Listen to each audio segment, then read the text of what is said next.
Hello and welcome to today's episode of Rusty Duck Garage. Hey, I've got a 1967 Chevrolet C30. You maybe remember this truck, at least the cab and the front end of this truck. This is the old Caveman camper that I did a video on here a while back. I was planning on buying that Caveman camper and I just decided I had too many projects at that time.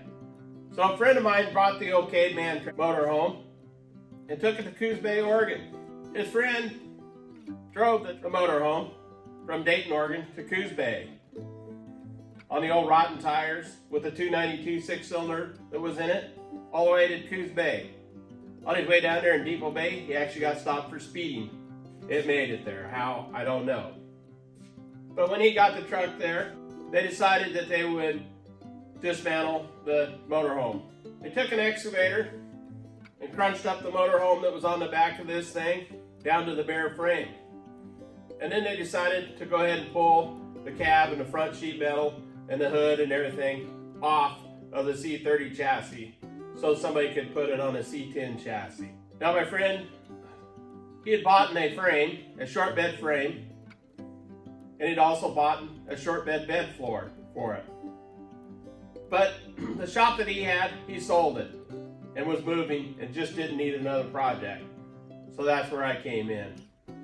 So I ended up buying the truck and the frame and the bed floor from him. And that's where I'm at today. You putting a motor in that thing? Oh yeah. What am I going to do with this truck? I'm going to build it into a C10 Short Bed. Two-wheel drive with an LS engine, 5.3, and a 4L60E transmission. So overall this truck is in really pretty nice condition. Because like I say, it was a motorhome and it had the cab over camper that helped protect it from the elements. The gentleman that owned it many years, he was an old flat tracker and used this motorhome to go the flat track races with it. It is a CST, which is the custom sport truck model, which is top of the line for 1967. Back of the cab, between the motorhome and the rear of the cab, had surface rust, and I just really couldn't deal with it, the pitting on it and whatnot. So I have sanded it all off of there and will be prepping it with some etching paint, put some etching paint on it, and then I will be priming it and putting a top coat over that of satin white.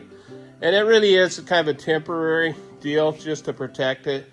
And then maybe a few years down the road I'll paint it. But for now, I'm just gonna put a satin white top coat over the primer on it here. And this gas tank here, you can see I'll be moving that out from behind the seat. It was originally behind the seat in this, and you can see it has the bright red interior in it.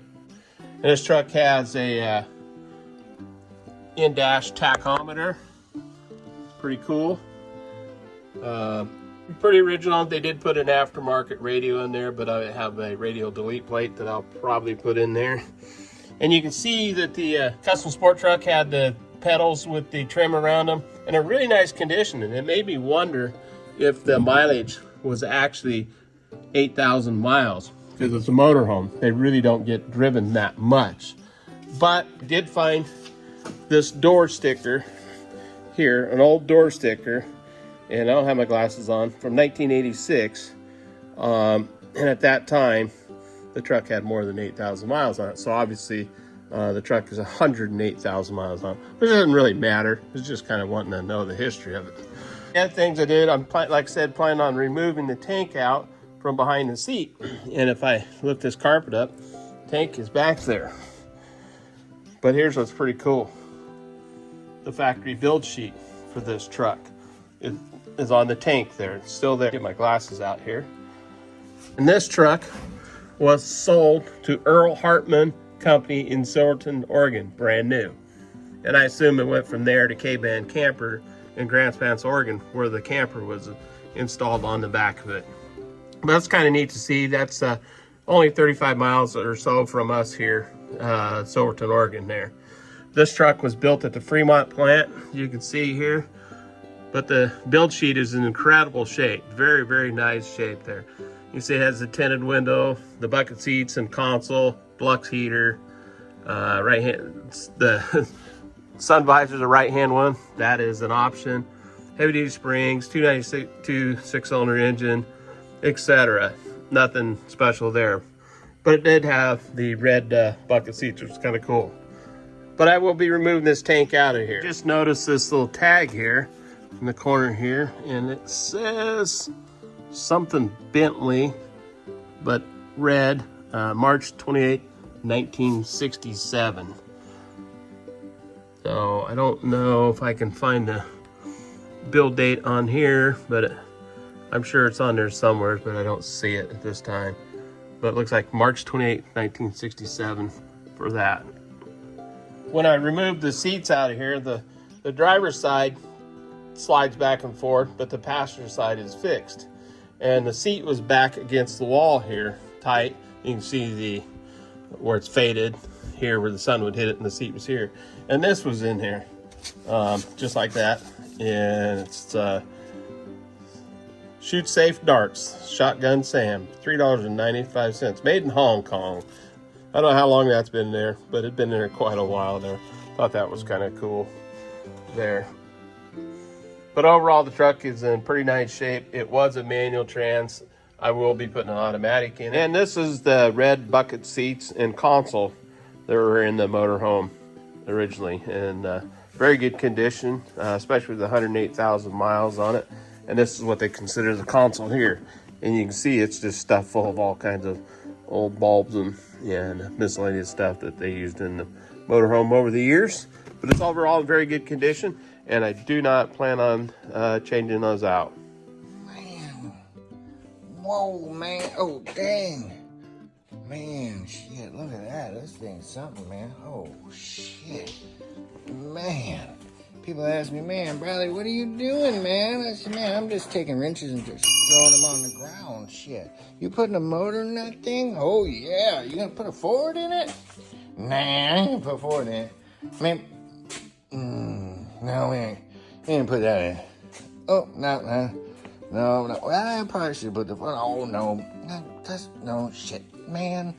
No. We're gonna throw that one in. Yeah, let's throw that one in. We'll just throw that one in real quick. Here we go. Yeah. We're just gonna throw a small block Chevy in it real quick. Oh yeah. It'll be running tonight. Shit, man. Look at that. Look at that, man. Fits perfect.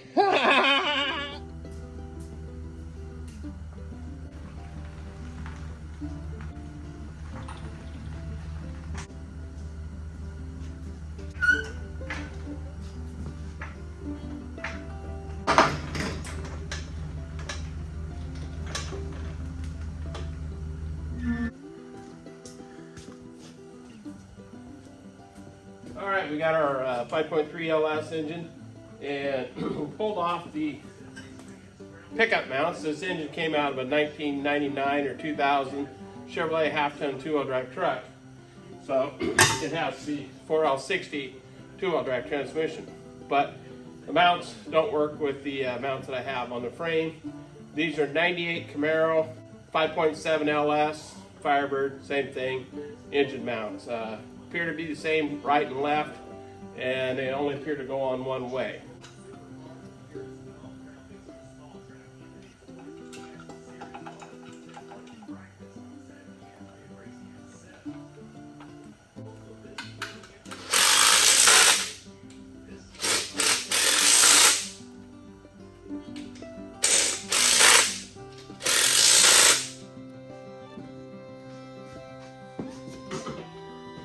Well, I hope you enjoyed today's video, and I hope you enjoyed that little skit there by Bradley. Bradley's the one that drove the motorhome down to Coos Bay in the rain and got stopped by the cop. It's a lot of fun, and it's a pretty cool little video that he did there. But this is the first episode on this truck, but there will be many more to follow. Next weekend we have the Portland swap meet, and after that I'll get back on the truck here and post another video hopefully soon. We'll be putting the LS in and putting it on the short bed frame and hopefully making some progress.